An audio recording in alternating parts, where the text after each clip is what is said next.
Welcome to VM Rayalaseema mother food vlogs. ఇవాల్టి మన healthy recipe barley రోటీ. బార్లీ రోటీ అంటే అందరికీ కొత్తగా ఉండొచ్చు, కానీ హెల్త్కి చాలా మంచిది. ముఖ్యంగా వెయిట్ లాస్ అవ్వాలి అనుకునే వాళ్ళు డైలీ ఈవినింగ్ టైంలో రోటీని ప్రిఫర్ చేస్తే త్వరగా వెయిట్ లాస్ అయ్యే ఛాన్సెస్ ఉన్నాయి. అలాగే typhoid, malaria, heart disease, body heat ఎలాంటి వాళ్ళకైనా, ఏ ఏజ్ వాళ్ళకైనా ఇది ఒక మంచి హెల్తీ రెసిపీ.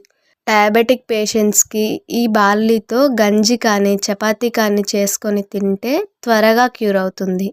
ముఖ్యంగా ఆడవాళ్ళకైతే చాలా చాలా మంచి హెల్తీ రెసిపీని ఫస్ట్ నుంచి లాస్ట్ వరకు స్కిప్ చేయకుండా చూసి మేము చేసినట్టు ట్రై చేయండి. చాలా టేస్టీగా సాఫ్ట్గా ఉంటాయి. ప్రాసెస్ చూద్దాం. ఈ రెసిపీకి ముందుగా మిక్సింగ్ బౌల్లో ఒక గ్లాస్ మల్టీగ్రెయిన్ గోధుమ పిండి, హాఫ్ గ్లాస్ బార్లీ పౌడర్ వేసి జల్లించుకోవాలి.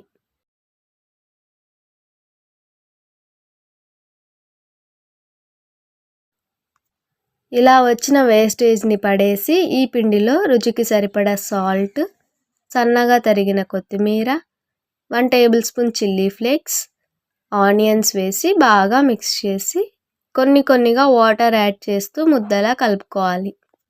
ఇలా సాఫ్ట్ ముద్దలా కలుపుకొని మూత పెట్టి ఒక 10 నిమిషాలు నాననివ్వాలి. 10 నిమిషాల తర్వాత నానిన పిండి ముద్దని చిన్న ఉండలు చేసుకొని ఉంచాలి. ఇప్పుడు ఒక పిండి ఉండని తీసుకొని పొడి పిండి చల్లుకుంటూ రౌండ్గా రోటీలు రోల్ చేసుకోవాలి.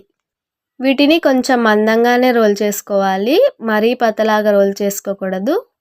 ఇలా ఆనియన్స్, కొత్తిమీర, చిల్లీ ఫ్లేక్స్ వేసుకొని చేసుకుంటే బార్లీతో చేసుకున్నామనే ఫీలింగ్ అనేది ఉండదు. టేస్ట్ చాలా బాగుంటుంది. లేదు అంటే ప్లెయిన్గా చేసుకున్నా చాలా బాగుంటాయి.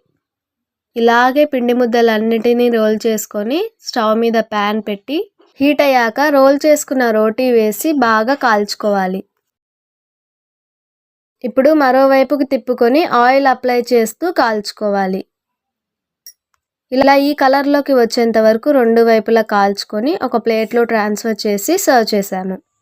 అంతే, సింపుల్గా బాడీకి ఎంతో ఆరోగ్యాన్ని ఇచ్చే బార్లీ రోటీ రెడీ. వీటిని ఇలాగే ఒట్టిగా తిన్నా చాలా బాగుంటాయి. లేదు అంటే ఇలా బెండకాయ పచ్చడితో అయినా సూపర్గా ఉంటుంది.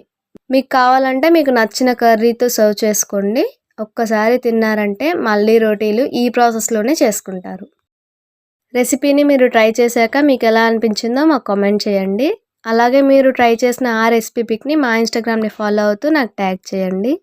మీ సపోర్ట్తో మమ్మల్ని ఇలాగే ముందుకు నడిపిస్తారని ఆశిస్తూ thank you for watching our channel friends.